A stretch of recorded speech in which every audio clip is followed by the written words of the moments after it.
High বন্ধুরা, কেমন আছো তোমরা সবাই? আশা করি ভালো আছো। গোল্টুস অ্যাক্টিভিটি চ্যানেলে তোমাদের অনেক অনেক স্বাগত।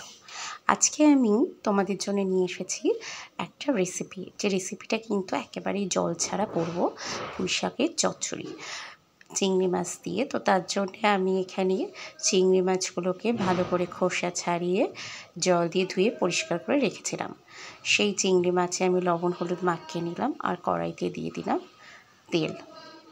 তেল গরম করার পর আমি লবণ হলুদ মাখালো চিংড়ি মাছ দিয়ে দিলাম। দিয়ে কিন্তু আমি হালকা হাতে একটু নাড়াচাড়া করে চিংড়ি মাছকে ভেজে নেব।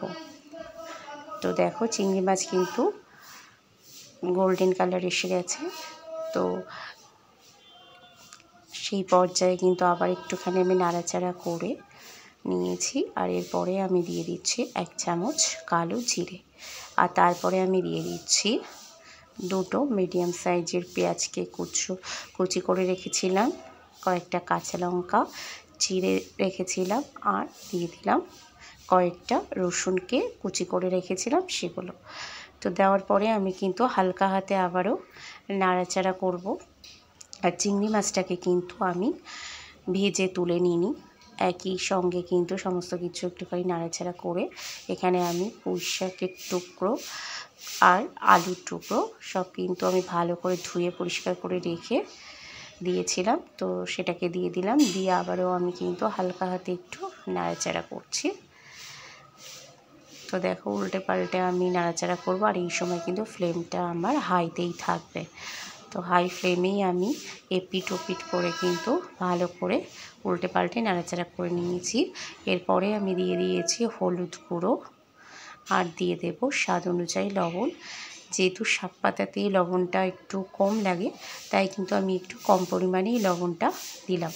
দেওয়ার পরে আবারও আমি খুন্তির সাহায্যে নাড়াচাড়া করে নিচ্ছি। তো এরপরে কিন্তু আমি ফ্লেমটাকে একেবারেই লো করে দেব।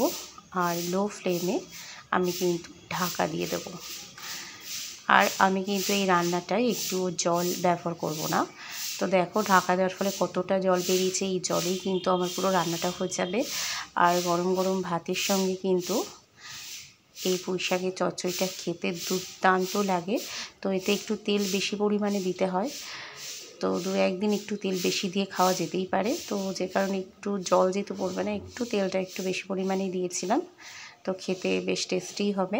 তো তারপরে কিন্তু আমি আবারও ঢাকা দিয়ে দেব। আর একেবারে জল দেখো শুকিয়ে গেছে। তো এইবার কিন্তু এই পর্যায়ে আমি ফ্লেমটাকে লো থেকে হাই করে দেবো।